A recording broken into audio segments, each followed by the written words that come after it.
I directly told them that from watching this podcast, you're going to know how to overcome hurdles, trials and tribulations that you face within business and within life. And not only that, you're going to be able to understand how to leverage capital from investors, leverage off your own capital, diversify a portfolio, and just overall be a great entrepreneur. I've always had a bright light surrounding me, and people always try to dim it. But the problem is you can't dim me because I'm going to continue to keep persevering. Today's guest is Amari Lewis-Simpson, a 27-year-old entrepreneur who raised £8 million in capital. Born in Buckinghamshire, he is now building a legacy between the UK and Dubai. It made me realize that, okay, there's more to life than money. There's more to life than just doing what everyone else is doing. Explore the world. So I started carrying on to secondary school. But as I'm carrying on to secondary school, you can't sell sweets and drinks within the school system. So I said, okay, cool, I'll do it outside the gates. The reason why I went to uni was not to get a degree. It was to build a network of people that I could thrive with in the foreseeable future, which is what I'm currently doing at the moment now. Amari's story is one of resilience, learning to balance fatherhood, business, and identity while carving out his place in the world. And he was like, I love your ambition. I'm not even just investing in your business, but I'm going to invest in you. Everyone for face value looks great, but when they're with your company for 3 to 4 months, it's suddenly a completely different thing.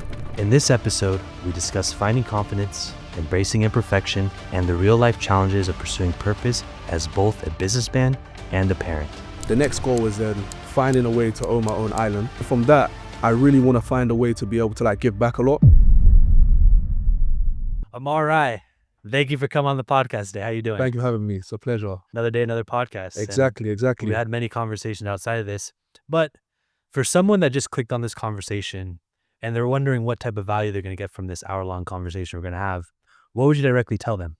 I directly told them that from watching this podcast, you're going to know how to overcome hurdles, trials and tribulations that you face within business and within life. And not only that, you're going to be able to understand how to leverage off, capital from investors, leverage off your own capital, diversify a portfolio, and just overall be a great entrepreneur. I'm going to provide you with those tools and resources and information of how I've done it. And hopefully you can apply it to yourself. Yeah, I'm super excited to get into your story because I know a lot about it. And let's just start off by taking the audience back to where you grew up. You grew up in Buckinghamshire. Yeah, Buckinghamshire? Yeah, Buckinghamshire. So I'll give you an insight. So I grew up half in London, half in Buckinghamshire. I lived in South London, West London, East London, North. I was everywhere, but predominantly it was in South London. And then I moved to Buckinghamshire when I was in my teenage years. And then I was raised by my grandparents. I got into a lot of problems and trouble being in London. It was pride-deprived areas. You run into occasions and it's not a place to bring up children, I'll be honest with you. It's either you go the complete right route or you go the complete wrong route. And it's very easy, as a young black male in these deprived areas to get caught up in all kinds of nonsense. So yeah, I moved to Buckinghamshire, raised by my grandparents, my nan and granddad. And yeah, no, honestly, it's given me the understanding of how to be around two different groups of people, because one of the areas that I'm from is very conservative and the other one is not. So in that sense, it's I know how to adapt and present myself in different environments based on the areas I've lived in. And how was it not growing up with a mom and dad in your life, but being raised by grandparents? When you go to school, people always talk about, I'm going to go see my dad today, or I'm going home to see my dad. And for me, it wasn't really the case because my dad was always in and out of jail. My life was just a bit different. And my mom, for instance, she had me at a very young age. So, she didn't really know how to manage me because I was a lot, which I understand. I don't judge her for that whatsoever. But then being raised by my grandparents, it gave me a level of understanding of maturity. So let's say, for example, now, saying please and thank you. It was so important in my household. Greeting elderly people and older people with respect. Naturally, that was just something that I do and I did. So yeah, being raised by my grandparents, it was an amazing feeling. But at the same time, not having my mom and dad around, it kind of made me feel a bit like an outcast when I'm in school and, on my way to football, my granddad's taking me, not my dad. Just little things like that, it really does have a toll on you as an individual. And you mentioned to me in another conversation that you were underestimated as a child. Was that mean you were invisible with people around you? What does that mean? I've always had a bright light surrounding me and people always try to dim it. But the problem is you can't dim me because I'm going to continue to keep persevering. For example, from only up until the ages of 11 to 12, I knew how to read and write. So before that, I had a speech impediment. So I couldn't speak very clearly. That's why when I talk now, I tend to take a lot of pauses because that's the way I was taught to articulate myself in conversations. But I then adapted that skill and put it into music because I was told if you rhyme your words, it's easier to flow conversations. Going through all of these different hurdles, not being able to read and write, coming from a background where I'm deprived of all the normal things that other kids have. But thankfully, even if my grandma didn't have the money, she'd always find a way to get me a new TV, get me an iPad, get me a PS3. She just found ways, and in all honesty, it's like that made me the character I am today, because it made me understand that, if you've got a good heart, you care for the people you care for, do all that you can to help them. And I've applied those skills within like business as well. And of course, I think all of us, when we grow up, we kind of grow up in this bubble. So sometimes growing up in a bubble, we don't know what's outside of our environment. When did you start to realize, because you're an entrepreneur, that there was more meant in life than just where you're growing up? My family, we're from the Caribbean, so I spent a lot of time going back and forth from like Barbados and Jamaica. So you're taking good family vacations, huh? Yeah, I was taking decent family vacations because we had like family homes and stuff there. So I already knew that there was like a bigger world out there, Being raised in the United Kingdom, all you see is rainfall. So when I'm in the Caribbean, I'm seeing sunlight, I'm seeing people, eating all of it. Like, they were so appreciative of the little things. It made me realize that, okay, there's more to life than money. There's more to life than just, do what everyone else is doing. Explore the world. Based on, traveling around the world with my family, that life is far more bigger than what it is. And even watching TV, like I used to watch a lot of MTV as a kid. So I used to watch all the music videos. It's like, wow, it's like these guys are from a completely different country. They're doing great things. So why am I not doing great things where I am? But furthermore, why don't I just try and explore these areas, these uncharted territories that I've never been to, and see if I can do great things as well? And as a kid, you always have something you want to become, whether it's a pro athlete, pro footballer, maybe a musician. What was your kind of destination when you were going through, I don't know what they call it I don't know what they call it in Europe, but we have in America, we have kindergarten, elementary school, middle school, and high school. When did you kind of find your path? Did you ever find your pathway during that? Like, I want to become a musician. Always as a kid, I'm talking like from maybe like preschool, I always wanted to be a rapper. Like, I always wanted to be able to produce music, because when I was with my mom, she'd always play like a lot of R&B. Like, she'll play some Nelly, she'll play some like soca music, bashment music as well. And I realized, I love the limelight as well. I used to see how like everyone was treating them and had their fans and stuff. Then also growing up as well, I wanted to be a professional footballer, but I got to a decent level. So, when I was about 15, 16, I started playing for Oxford City. I got scouted for a team called Brentford, didn't go there eventually. So yeah, like I've had so many different things that I've always wanted to become and be, but that's because I'm an ambitious individual. I've never wanted to settle for less. Like, all the ambitions I've had have always been ones where it's like only the 1% or 2% of people could ever achieve them. So naturally, I've been such a high achiever. So in my head, it's only right that I'm in the position that I'm in now. And where in this journey did entrepreneurship come into your life? Okay, so entrepreneurship came into my life when I was about 9, 10 years old, when I started selling sweets. I'd go to corner shops, I'd get sweets. I'd get like a pack of Lucozades of like 6, and then it'll be for like £1, but I sell each and every single one of them for £1. And I started realizing, okay, cool, this can work. So I started carrying on to secondary school. But as I'm carrying on to secondary school, you can't sell like sweets and drinks within the school system. There's health and safety regulations or whatever it is. I said, okay, cool, I'll do it outside the gates. Everyone from the beginning of the school day to lunchtime to the end of the school day, I've got all my sweets there. Everyone's coming around me, everyone's surrounding me, but I'm outside the school gate. You can't tell me anything. It's out of your jurisdiction now. And I'm having disputes with teachers. I'm like, listen, you guys made the rules. I'm following them. What more do you want me to do? So then they understood that, this guy's entrepreneurial. But this is before entrepreneurs even existed. I didn't know what entrepreneur was back then. I just knew like business owners and people that just wanted to make money. And I also feel like the schooling system overall is broken, because the fact that you're seeing a young individual so ambitious to be able to like make money in a way that is not similar to what everyone else is doing, you should kind of applaud them for that or give them a sense of direction. So with that being said, they then said to me, okay, cool, you can sell your sweets, we take a percent, the percent goes to charity, and the rest goes in your pocket. And then that's how I managed to generate around like 5 to 10K when I left school. So making money at that age, was that your first real type of income? Did Yeah. you ever work a real job after that? Yeah, I worked in a Chinese restaurant. Chinese restaurant? Yeah, I worked in a Chinese restaurant. I was there for like a year and a half. It was nice. So yeah, I worked there, but that taught me how to deal with like customers, like customer service and stuff like that. Because if it's my way, then I'm right. But then I realized that when you're doing like when you're working in a restaurant, you have to understand that the customer's always right. So you have to bite your tongue and be respectful of that. That kind of taught me how to be, okay, cool. Yeah, so now I can deal with clients. It's so crazy how everything had a stepping stone to get me to the specific point I'm at now. So you had your first taste of entrepreneurship at a young age, and then you went kind of back to doing normal things, being a normal kid, teenager. Then you decided to go to university, which I feel like most entrepreneurs nowadays, they might go against university. Like me, I never went to college. What was your goal behind going to university? My goal for going to university was to build like a diverse network of different people, because I knew for a fact that I'm going to be around people that have ambition, whether they believe it or not. Because if you're willing to pursue a degree or a career, you have a level of ambition that a normal person doesn't have. And in the area I was living in, it wasn't making any sense because people wasn't aspiring to be great. They were aspiring to be very much minimal. So you work a 9 to 5, you make money, you eat food, you go to sleep, and then you keep cycling the same process again and you die.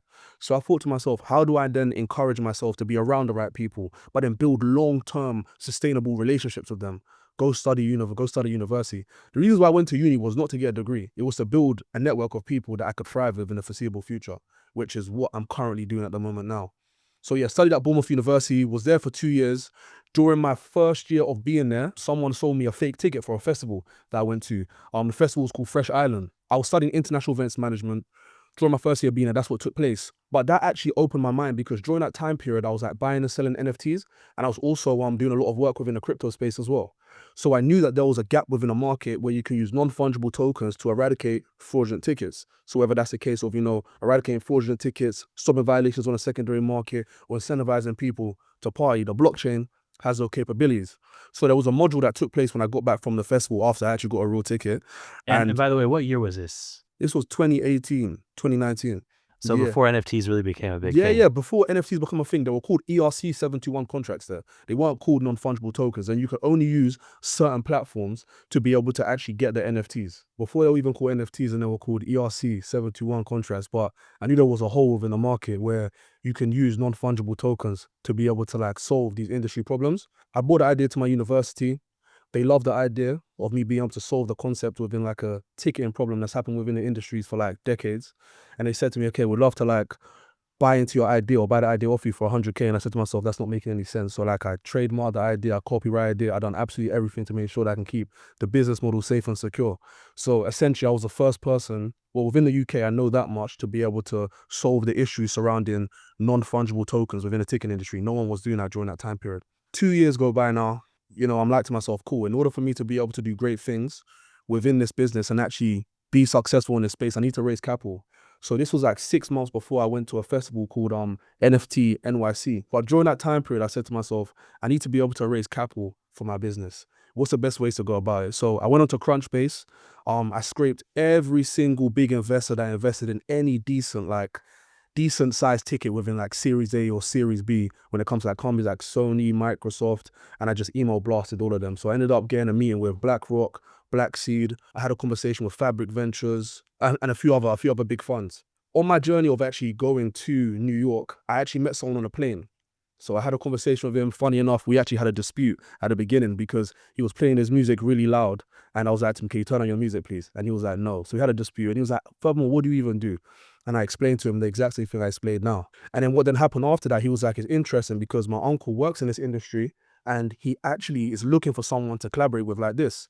So I told him, I'm speaking on a Friday. You're more than welcome to come along and listen to what I'm doing. I spoke to all of the different VCs. None of them took me seriously because I'm just I'm a young black entrepreneur. They're not going to take me seriously. They're going to think to themselves, who's this kid even doing what does he deserve to even be in this room? And quick question before you go more into this. When you went to go pitch to these investors, was your product already built? And did you already have revenue coming in? So during this time period, we didn't have any revenue. We just had the concept, we had the idea and had the directions. We had the financial projections put in place. We had the pitch deck, we had the team and the different partners. But we didn't actually have anything ready to go. So this was pretty much a pre-seed raise, even though I already done the raise through family and friends. So you go, you're in New York, you're looking for investors, and what happens? Yeah, looking for investors. It got to the point where I was like to myself, I'm gonna kind of give up. But then I said to myself, let me try one more thing. I got one more trick up my sleeve. So I got a billboard in Times Square. How much you reckon a billboard is in Times Square? At least the agencies that we're reaching out to, they're charging $25K to be on a billboard in Times Square for maybe 30 minutes to an hour. Yeah. So I got a billboard for £250. £250? £250 in Times Square. So what I did is I called up every single billboard company in Times Square and I negotiated with them. I said, I'm on a strict budget at the moment. What I need is literally for you to be able to show 10 seconds every single 5 hours of my business. And I just went there and I recorded it. Every single 5 hours, went there, recorded it, showcased it to everyone, said, oh, I'm in Times Square. And then the individual that I met, he then said to me, oh, you're in Times Square, you're on the billboards. let me actually make sure I come and sit down and listen to what you have to say. So that encouraged him instantly based on perception. You know, when it comes to business, perception is one of the biggest things. The only way for you to get people's attention is to make them believe that you're bigger and better than what you are. And that's what I managed to do. Speaking of NFT NYC at the Javits Center, my first ever pitch. And then he was like, I really love the idea. Come and meet my uncle on Saturday. The next day comes. I sit down. I'm in Trump's Tower. I have a conversation with his uncle as an investor. Explain to him step by step in every single detail of how I believe that my business model could be great, how I can enable the Web3 space to be able to be, you know, have that crossover between Web2 and Web3. And how I believe my ticking platform could be a multi-billion-pound company in the foreseeable future. And he was like, I love your ambition. I'm not even just investing in your business, but I'm going to invest in you. And then that's when I got allocated the 1.3 million. And that was my start of capital raising. And in all honesty, I'll say a large percent of that was perseverance, but also a large percent of that was also luck, because it came down to being in the right place at the right time. Because I could have gone on a different plane. I could have not sat next to this individual. I could have not had an argument with him. He could have just been sleeping the whole journey. But I decided to turn a false negative into a positive. Yeah, that's facts. And it's really crazy how you flew into NYC with no money and you walked out with 1.3 million. It is a land of opportunity and dreams, but the great thing about it as well is that you have to be the one that makes your dream possible. You can't just sit around and expect for amazing things to happen, because that's what you see within movies. Like, I'm from the UK. Like, I had no business being in New York, raising all that capital. During that phase as well, there was so many different Web3 projects taking place. From my understanding, only 3% of founders ever raise capital. And within that 3%, only 0.5% of those individuals are of an ethnic minority. So I've almost like defined the odds. After raising this 1.3 million, how did that change the way that you viewed yourself? And what happens after that? I was just confident. I said to myself, if I can raise 1.3 million pounds, then I can raise a lot more. And then it almost enabled me to understand that, okay, cool, money is just like it's an object. You know, it comes and it goes. It's not something that you have to hold on to and like maintain it. You invest it in the right areas, and if things go in your favor, it go in your favor. If it doesn't, then it doesn't. But the fact that people can actually believe in you with their money, which everyone values as ultimately everything in this whole entire world, then evidently when it's my turn, I'm also going to use my initiative to also help other founders when the time is right. And that's the reasons why I set up my fund in the Middle East. And that's the reasons why I'm pushing to also support projects that were like mine, but also give investors opportunities to be able to leverage the way my investors leveraged with me. And raising 1.3 million, did you get all that money in advance? No, so I got in doses. So I got in milestones. So, you know, every single milestone that we achieved within a business, I got allocated a portion of it. So it was like 250K during the MVP. During when the product was actually going into market, we got an additional 500K. And then for the marketing and then all of the other aspects to the business, to in order to scale and grow, that's when you got allocated the further amounts. And did you have any struggles or failures when you got this 1.3 million and started reinvesting back in the company? 1,000,000%. Like my biggest problem was being able to employ the right people, because everyone for face value looks great. But when they're with your company for like 3 to 4 months, it's suddenly a completely different thing. I had people, you know, trying to bring down the company because they were jealous and envious. Like, for example, one of the people that was one of the creative directors when I first started the business, he was making people within the company sign non-disclosure agreements to pretty much work against me. I've encountered these problems, you know, and when people see that there's money involved, instead of them trying to find a way to be able to grow the business with the money, they're trying to find every other way to take it from you. So those are the different hurdles that I hit. It was more so people, you know, people become problems. That's why AI is a good thing, because I'm just going to use AI from now on. I don't need people. You started reinvesting back in the company. You struggle with finding the right people. How big is your team now that you've built? So the team went from 23 people now down to 7. So yeah, we've got the CTO, we've got my COO, we've got myself, we've got one strategic partner, and other people are just the dev teams, which is outsourced. So we literally have about 6 or 7 in-house, and everyone else is outsourced, because the product is dependent on companies being able to white label the services like Eventbrite, Fatsoma, you know, Ticketmaster in the foreseeable future. But it's the same thing, for example, with the South American ticketing platforms we're working with as well. We need to make sure that we're always optimizing and making sure that the platform doesn't crash. So that's the main thing. It's development. And how long, because when you got your 1.3 million, what year was that? That was 1.3 million. We achieved that in 2022. 2022. So it's been 3 years now. And knowing you now, you've also done many more things since that business. Yeah. You've mentioned you've raised 8 million in capital for your hedge fund. Yeah. And you run like a handful of businesses. What kickstarted those branches? Okay, so I've always been somebody that wanted to do multiple things. I just didn't want to just stick to one thing. I've always got the idea of being able to like use different verticals within businesses to be able to like reach out to different networks. So like, for example, for myself, I've got a jewelry company, I've got my hedge fund, you know, I've got my property development company in the UK, property development company in Africa. Alongside that, we do commodity deals and agriculture. So I said to myself, why don't I just put this into one fund? And then what took place was like a year and a half ago, I was raising capital for a family office. It was a Portuguese fund. They raised their money. They got their wealth through like social housing and real estate and things like that. So I'm representing them. I went to Hong Kong, Singapore, Maldives. I went to Japan, you name it. I traveled the world. And in total for them, I raised over £8 million of institutional money. But what then happened after that is all the partners that I was working with them, they then wanted to work with me. So my thing was, okay, cool. Do I be loyal to these individuals, even though like I'm a third party, or do I actually take their clients and run with it? And my thing was is that I told the people, if you want to stay with them, then stay with them. But if you want to work with me, I can provide you with all of these different options, but help you make more money, higher returns over a longer period of time. And if you work with me, then, you know, you'll forever have that relationship. And that's what took place. And now I'm managing over £50 million worth of assets when it comes to tech-related projects, over 500 million when it comes to real estate. So across from like Zanzibar, United Kingdom, and also within the Middle East too. But the beautiful thing about it is that this is only the beginning. I've got a lot more to do. So being an entrepreneur, what do you believe is the greatest skill set you've built so far in your journey? It's probably just being confident and like being unapologetically myself. Like in any room I'm in, I don't care what people think. Like you can view me as somebody that's egotistical. You can view me as somebody that is admirable, ambitious. Your opinion doesn't matter to me. When I'm in a room, I make sure that if I've got a goal, an objective, I'm going to dominate that space.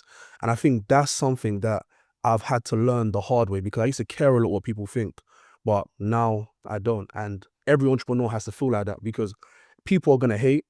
And if you're not doing something right, then people aren't going to hate you. But if you're doing something right, then people will hate you. So haters are a good thing. Yeah, you know, my mentor told me something funny the other day. When you're building yourself as an entrepreneur, you go like this. I'm gonna try to show this to the camera. You build yourself like this, and you go further and further, and you build this experience right here. Then maybe you collapse. But now you know how to go from here to here. So when I look at you, it seems like you now know how to raise capital. That's like a strong suit. Yeah, definitely, yeah. Raising capital is something difficult. I've personally never done it. What is the best way for someone to raise capital in starting a new business and having a new idea? Find a problem within an industry and then be the solution to it. But be the solution in a way where people need you. Like, for example, everybody needs a car. There's a problem. Like transportation is a challenge. Like people need to have a vehicle to drive in.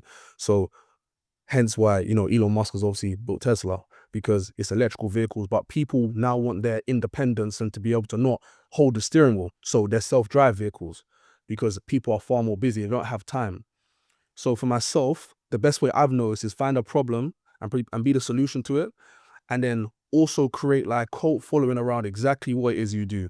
If you can get 1,000 people to support anything that you do, then you can do absolutely anything. You could raise capital. You can use those individuals as followers. Like there's a book, it's called 1,000 Followers. I recommend everybody to read it. And it teaches you about, you know, being able to utilize people that have compassion and they believe in what it is that you do to be able to generate wealth, not just for you, but for them as well. As an entrepreneur, you're young, starting out. Do you think it's better to start a business without raising any capital and trying to just generate revenue to build it, or go the capital raising route? But the thing is, for me, it's like if you don't raise capital, then you don't have any partners. And with every business that I have strategic partners because they're better in other areas. It might not just be financially, but it might be based on their experience. So people may be providing their experience almost in the same sense as they provide capital. Hence why you give away equity within your business to valuable partners. I'd firstly make sure you understand what it is that you want to achieve. Like what's your projections within the first year, 5th year to 10th year of your company. And then once you understand that, you'll know whether you want to raise money in the 1st year, 5th year or 10th year, or whether the main focus is partnering with people that have already done what you've done and then leveraging off what their greatness is that they've achieved and then fulfill those other milestones as time goes on. Because if you don't set milestones, then you're always going to fail because you don't know where you need to go. It's just an idea in your head. So what's, I guess, your passion project that you're working on right now out of all the things you're doing? Pussy, my passion project is always going to be We Venture, you know. I want to bring it to the Middle East in a way where it's like every single person that goes to parties, events and networks, they can be rewarded for doing so. So they can actually earn money at the same time. through a digital currency, which you convert into pounds or dollars. So essentially like party to earn. You told me a little bit about that. It has blockchain. You also said that you're building a resort in Zanzibar, and that all ties to We Venture. Zanzibar is an area at the moment that probably has, let's say, the most attraction for tourism. So it's increased by 250% over the past 2 years. So it's like the equivalent to like Maldives, which many people don't actually know about. So there's a lot of opportunities there to be able to step in as a developer. There's a program called the Zipper program. So it enables any foreign partners to come in, get residency, get tourism licenses, and partner with the government. And the government will also either provide you with land or they'll provide you with capital to put towards the projects that you're doing. So with that being said, at this current moment of time, we've secured 25,000 square meters in an area called Paje. There's 3 areas in Zanzibar which people tend to go to. So there's Paje, there's Uroa, and there's Nungwe. So they're all like coastal places, like right by the sea and stuff like that. So we're going to be developing a resort that can hold 100, and it has 120 rooms in total, from hotel rooms to residential as well. So like lagoon suites, villas, you name it. And how that links to WeVenture is because all of the technology and like applications that we use is going to be all blockchain based. So when people are there, alongside them using the capital that, you know, is the Zanzibarian shillings, they can also use cryptocurrency as well, and they can also use like card payments. So our token will be associated to that resort and every other resort we build moving forward. I'm so curious, how did building a resort in Zanzibar using blockchain come across your desk? So Zanzibar is seen as like a digital nomad area. So it's very similar like if you're going to go to like Bali. But the difference is that it's in Africa. And with East Africa, it's known for like all of its great like natural resources and all of the other amazing benefits that, you know, the Middle East also use as well. So when I went to visit Zanzibar, I just fell in love with the place. And I was either going to do this in Zanzibar or Bali, but I changed last minute and said I'm going to be doing this in Zanzibar instead. And is there anything you're currently working on in here in Dubai? Currently, we're doing a property flip in Jumeirah Golf Estate. We're pretty much upscaling it, getting to a decent standard, and then putting it out to the market because a lot of the resorts and villas in Jumeirah Golf Estate are outdated. So it's like people don't really want to live in there anymore. And I've got a large client basis through people that are associated to my fund that want these specific villas. So that's what I'm currently doing at the moment. But alongside that, just setting up all my companies and building a foundation here, getting my office up and ready. Hopefully it looks as beautiful as this one here. So a lot of your business sounds like it revolves around property development. Yeah. It's getting there. It's getting to that point now. Yeah. Okay. And when it comes to building legacy, you know, you mentioned all the time it's something important to you. I guess, where do you see yourself going in the next 5 years? So the next 5 years, I want all of my companies to have at least 8 to 9 figures in terms of like valuations. The next goal is then finding a way to own my own island. Not like Jeffrey Epstein, none of that vibes. We're not on that. We talked about this the other time, man. Every time someone brings up an island, man, it's a touchy subject. Don't worry, my island's gonna be a safe space. And then from that, I really want to find a way to be able to like give back a lot. So I want to have like my own charitable organization where everything that I've learned, I could also pour into other people, which I'm doing for my society called the 100 Club Society. Success can be a never-ending mountain that you have to climb. What is enough for you? What does money mean to you? Is being worth 500 billion enough, or is it being worth 50 million enough for you? I'll be honest with you. I think like in this life, you can never have enough money. That's a fact. You can never have enough money, but it's just what you do with it. So I'll forever be pursuing money, but I won't be chasing it. I feel like there's a difference between pursuing money and chasing it. With me, my focus is to be able to have enough money to be able to position myself in any way I want to position myself in. So if that's £1 billion, then it's £1 billion.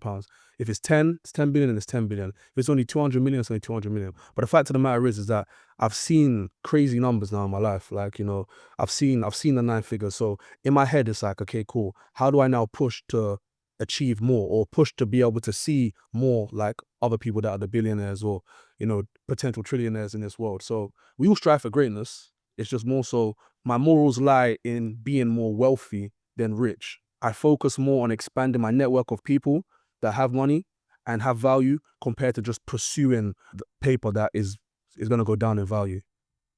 So what does success mean to you? What does it mean to me? Success means to me being able to give back to the people that I care for, being able to once again build a legacy, being able to see it with my own eyes. Okay, cool.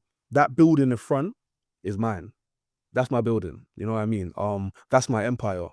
And yeah, just being great, but also helping people, because helping the people around you also be successful. Because if you're the only successful individual within your circle and amongst your peers, then that's not success.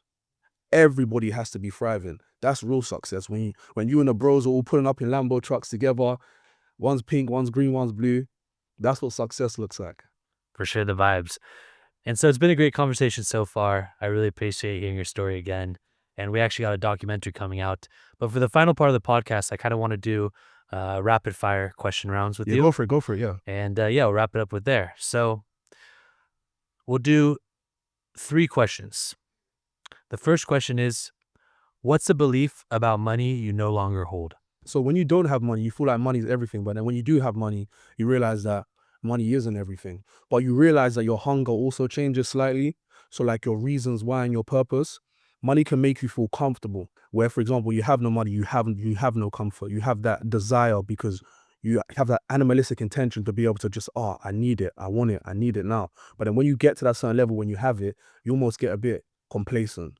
So I think money can actually make you very complacent once you achieve that goal. So always know in your head, what's your goal and what's your objective, and then pursue that objective and then make new ones before the money gets to your head and you get distracted by everything that's happening. What do most people get wrong about success? You don't have to be greedy to be successful. Once again, success is based on the people around you as well. I'll give you an example. I remember not too long ago, someone a part of my community was like to me, okay, cool. I've got 3 friends that want to go into a deal with me. But I know myself that I'm going to be making more money than them. So I'm going to be taking 50%, but they're only going to be taking maybe like 12% each. But I told them I'm only taking 25%. I said, why would you lie to them? And they said, because I want more money to become successful. And I said to him, it doesn't make any sense for you to do that, because if they find out in the end that you're doing something dodgy behind their back, it's going to have a negative reflect on you.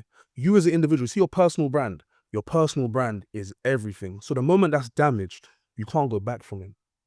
So once again, it's like people think success is based on greed, but I believe success is based on being honest and being very transparent and clear with what your goals and plans are with the people that you work with and winning together.